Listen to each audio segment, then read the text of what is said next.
Greetings, welcome back to the Movie Reviewers 100. My name is Scott, also known as Cineram, and I do the Thursday reviews on this channel. This is an unusual theme for the Movie Reviewers 100 because we are talking about TV shows. I have had regular TV shows over the years that I've watched as favorites of mine. And some not so favorites, just sort of, I ended up watching them out of habit, like Grey's Anatomy, for example. I watched that for a few years, finally just got sick of it, because I wasn't that interested in what was going on. The guys who have reviewed so far this week have talked about entire series, basically, or entire series that have been broadcast thus far. Al talked a bit about Entourage, and Ray talked about Dexter, and I know Dexter is a show that's still in progress right now. The shows that I have watched in progress are Shameless, which is on Showtime. That has just basically one more episode left to air in the US before it signs off for the season and doesn't air new episodes until next year, I think.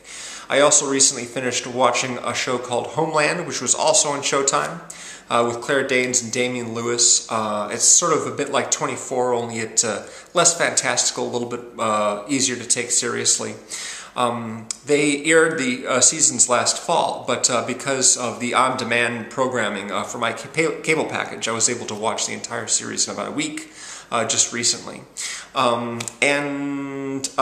wanted to talk actually a little bit about a series that I like a lot. And in fact, I wanted to talk about a particular episode of a series. Buffy the Vampire Slayer is a show that I started watching in its fourth season and became quite fond of and very emotionally attached to what was going on. My week kind of was spent looking forward to Tuesday evenings to see the new episode, and I would watch every new episode when it aired in those last couple of years. Instead of talking about the series as a whole, I'd like to talk about a particular episode that aired during the fifth season, which is called The Body.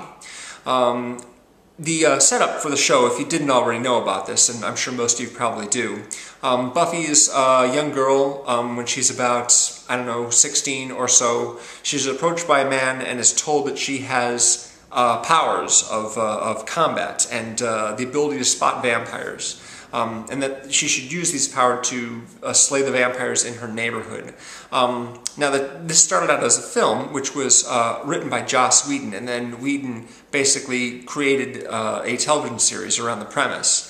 It takes place in the fictional town of Sunnydale, California, and Sarah Michelle Gellar, of course, played the lead character, Buffy Summers, in the series, and she has a supporting cast of friends who help her. She has a mother, and she has a little sister named Dawn, who there was sort of a plot contrivance around the creation of a sister who sort of magically appeared in the fifth season without actually having been born. It's one of those mystical things that happens on the show. She also has a mentor whose name is Giles. He started out as the librarian for her high school. That was his cover story anyway. So she has this group of people who she regularly fights with and who support her in her, quest to rid her town of vampires and demons and werewolves and other, nefarious creatures that want to kill people or take over the world via the Hellmouth that is under her high school. So that's the premise of the show, basically. Now, The Body is an unusual episode, very unusual episode for this series, because it deals with a problem in a very non-fantastical way. In the previous episode, Buffy arrived home from her day to find her mother lying dead in her living room. Her mother had a brain aneurysm. She wasn't killed by any creature. She died of natural causes. And because her mother is her only parent at this point, she has a father, but he is who knows where, she essentially has to become the mother to her younger sister, to take care of her younger sister from now on. The episode The Body deals with the mundane and troubling aspects of just dealing with the transition from having a living person in your life to suddenly having that person be gone, never to be heard from or spoken to again. Most of the people get killed on this show get killed by some unnatural means, or they die in a car crash or a gunshot wound at the very least. according to the Wikipedia page, and I will link that below if you'd like to read more about the episode. It was the first death in the entire series from natural causes. So, in the very first scene, Buffy discovers her mother and then calls the paramedics and waits for them to try to revive her. And of course, she's been dead for hours, so they can't.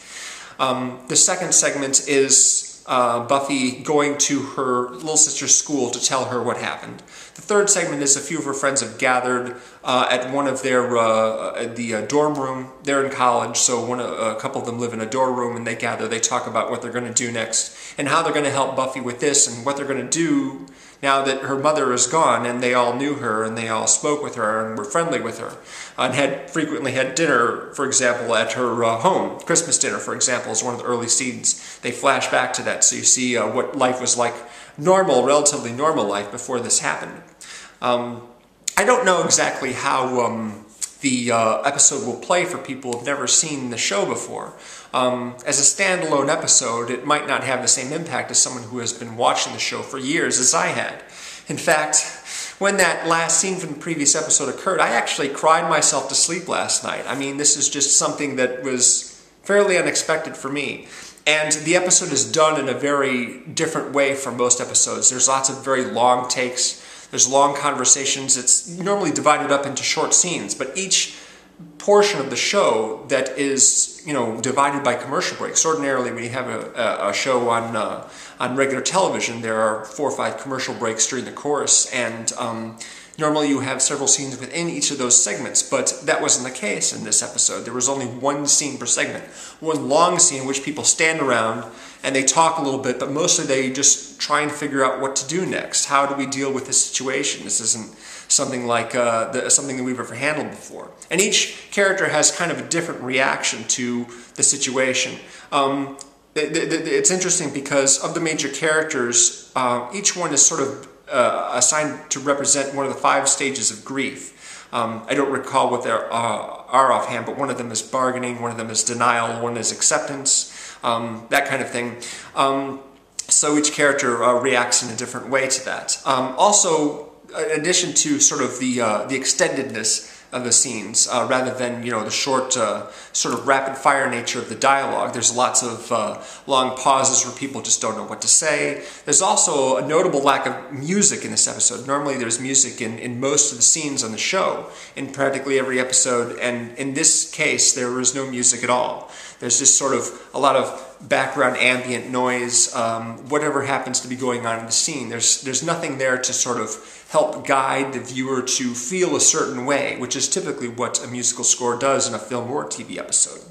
So in that case, it's rather remarkable, and it's definitely one of my favorite single episodes of any show I've ever seen, and Buffy is, in fact, one of my favorite shows of all time. So it's pretty high up there as far as television goes. I recorded it basically off of TV onto a VHS tape when it was first broadcast, and I've held on to that ever since. And unfortunately, they had this little scrawling message at the bottom of the screen during one point of the show, which was very annoying. People have no respect. It was something that the affiliate did at the time, but. Yeah, so yeah, that is The Body. It aired during the 5th season, and if you're interested in seeing the show, I would recommend probably watching like an entire season, not just that one episode. There's a few standalone episodes that I like very much. Hush and Once More with Feeling are 2 that have gotten a lot of praise. They are from seasons 4, I think, 4 and 6, and then there's a couple other episodes that I like quite a bit. One is called Bargaining Part 1 and 2, which starts off season 6, and then in season 7 there's an episode called Conversations with Dead People. And there are a lot of significant, things that happen in the climax of each season and the premiere of each season, in addition to all the regular stuff that happens during the course of a particular season in which they're dealing with day-to-day threats, but also sort of an overarching enemy that they discover and then have to fight in the end. It's sort of like each season becomes kind of one big long story in their efforts to discover what they call the big bad, the chief villain of the season is, and then finally confronting that villain and attempting to defeat it in the end. Yeah, The Body is sort of a standalone episode. Of course, given that Buffy isn't, you know, a totally serialized show. There's still sort of individual conflicts within each episode, but of course, whatever sort of things that have happened in previous episodes carry over quite nicely in each individual episode that happens thereafter. And the body, of course, is no different from that. Everyone's sort of reeling from the impact of having Buffy's mother die all of a sudden. Throughout the rest of the season and the following season, there's this sort of grim tone to what comes after that. And only in the season 7 do things perk up and get a little bit lighter like they were in the early seasons, where people can sort of be funny and smart-alecky about all the death and destruction going on around them. Anyway, so yeah, a little unusual. I want to talk a little bit about a particular episode instead of a whole series. I feel that makes it a little more specific. But we have a new theme starting on Friday, and I hope you'll tune in for that, and please subscribe. Oh, and speaking of Joss Whedon and the show, many of you are probably aware that he is the screenwriter and director of The Avengers, which comes out at the beginning of May. And on my personal channel, I will be devoting all of next month, the month of April, to Joss Whedon. I'll be posting videos every single week on the work of Joss Whedon, on his shows, on his films that he's written or been a part of some way. Dr. Horrible, of course, and just basically it'll be a big love fest. You know, I'll be talking about how great he is and just how much I'm looking forward to. Oh, and Cabin in the Woods, of course. He co-wrote Cabin in the Woods, which is coming out in mid-April, so I'll be talking about that as well as soon as I see it. So I hope you tune in for that. Thanks very much. Be sure and watch the other reviews on the channel and leave comments and subscribe if you haven't already. Thank you. Take it easy.